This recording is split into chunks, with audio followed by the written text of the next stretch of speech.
Happy Friday, everybody. The Magic played tonight, and they got a huge win last night against the Atlanta Hawks. A much-needed win, just what the doctor ordered. And now the post-All-Star break season is starting off on a high note. It wasn't perfect, it wasn't pretty, and it wasn't easy. But the Magic got it done against the Atlanta Hawks, and now are in the 7th seed, and they are climbing. Hopefully, some of the issues that we have seen and some of the issues that we saw in this game get figured out as the season goes on, but we're going to talk about it all. The Magic got 25 games left of this regular season, so come to Magic Digest if you're looking for that coverage.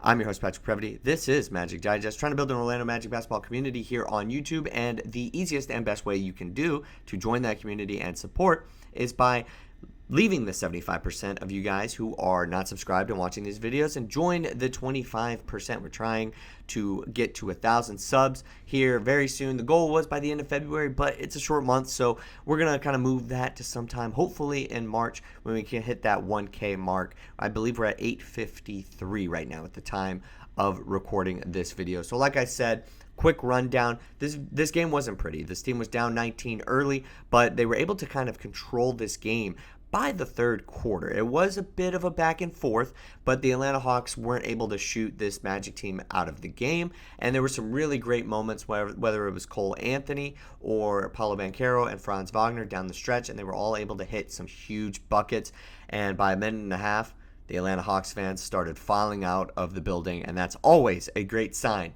if the Magic are playing them, right? So the Magic were able to get this win. Like I said, it was huge. Who do we credit for this win? Well, I think Paolo and Franz get the main bulk of the credit. It was the third time in their careers that they both had 25, 5, and 5 in the same game. That marks the most for a set of teammates in Magic history. Banchero had 36, 10, and 5 assists. It's the second career game for him where he's had 35 points, 10 boards, and 5 assists, and he becomes only the third player in team history to have multiple games of 35, 10, and 5 since T-Mac and Shaq. So pretty good company, and as I also mentioned, Franz is a part of that. Paolo Banchero posted the 6th 30-point game and 4th double-double of this season, and the Magic were down 12 at the end of the first quarter, and they were able to outscore the Hawks by 21 points over the next 2 quarters. So by the third quarter, or by the start of the fourth, end of the third, things were getting rolling for the Orlando Magic. Now, as I mentioned, this team was not able to shoot well this game. They made 6 threes on the night, and they shot 24% from 3, but the Atlanta Hawks weren't able to do enough offensively to make it a big deal, which we'll take it, right? You'll take it however, you'll take a win however you can get it, okay? And that was just exactly what we had. We relied on the main guys to do their thing, and despite the shooting not being there, there was still some good defensive efforts, and at the end of the day, this team took care of the ball. That was the main story. 7 turnovers. If you can get that number, it's something that Coach Mosley had preached, like right around December time when this team really had some poor games of turning the ball over, and that was stopping this team from, when they were really hot, from getting all of those wins in December.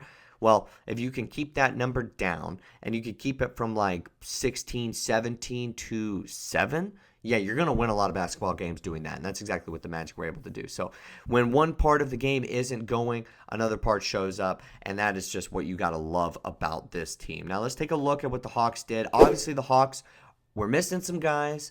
They weren't perfect either. They were 11 of 35 from 3. They shot under 32% from the three-point line. They shot under 40% from the floor, and that is also part of the reason why this Magic team was able to catch up a little bit. They shot the ball extremely well at the very beginning of the night, but towards the end, it wasn't any sort of issue where we thought we weren't going to be able to catch this team because they were going to be able to make all of their shots.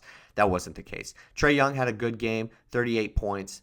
Gonna let him do his thing, essentially. He was obviously the main shot taker and main shot maker. No disrespect to Trae Young. 13 of 28, 4 of 13 from 3, 8 of 10 from the line. Now, the rest of the cast and the crew of characters, they still kind of were able to show up. They had 4 other guys in double figures. So that made it for 5 in double figures as compared to the Orlando Magic, which certainly didn't have that. They had 4 total guys in double figures. Anthony Black came off the bench. He played pretty well. But overall, it was those main guys. It was Cole Anthony, Franz Wagner, and Paolo Banchero. Now, as you can see, the starting lineup, KCP, Cole Anthony, Wendell Carter Jr., Franz, and Paolo. Jamahl Mosley had something to say after the game about why he went with that starting lineup. Just getting our group back whole. And when we started the year, that was a big thing for him. He wanted to trot out that starting lineup from the, almost from the beginning of the year outside of Jalen Suggs, who I'm going to get into in just a second. That was the starting lineup, trying to find our way back into that moment and then also trying to find some energy off the bench with Goga coming in, firing a little bit with defensive rebounds and playmaking.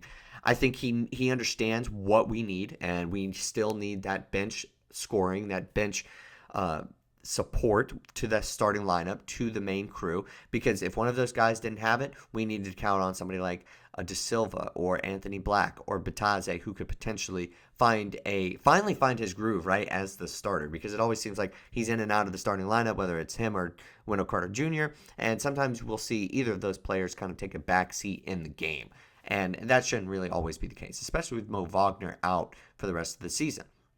Now, as I mentioned, Jalen Suggs is still not, out there, and he didn't have any contact in his practices. So that is something to watch. They play the Grizzlies tonight. I don't really expect any shocking news about him playing, but that is also something to just keep an eye on how fast he ends up recovering, because once he gets back, this team is fully healthy. This is the squad that the Magic will have going into the playoffs or the play-in, and by that point, you can really start grading them on what the ceiling is potentially for this team. Now, with 25 games left in the season, to finally say that we're going to be able to have a real look at this squad might feel like it's a little bit of an unfair assessment, and I certainly understand that. I've heard you guys say that, like, how can you really grade this team?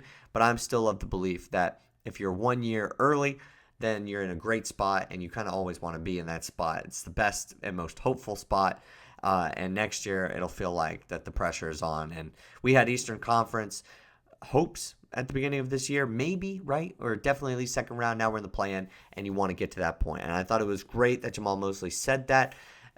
He wanted to get back to what this team was at the original part of this year, what we were going into this year, and we can finally start to see that coming in, hopefully within the next couple of weeks. I don't know if Jalen Suggs has anything underlying, but hopefully he can come back and play.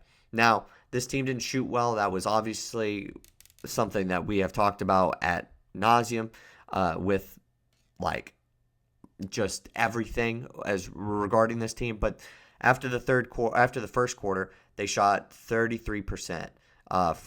They shot 33% in the first quarter. After that, in the second quarter, they shot 71%.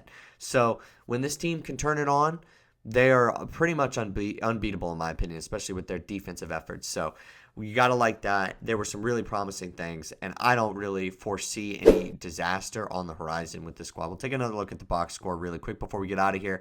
48% from the field is going to help. They took 15 less shots than the Hawks. That was obviously a deal as well.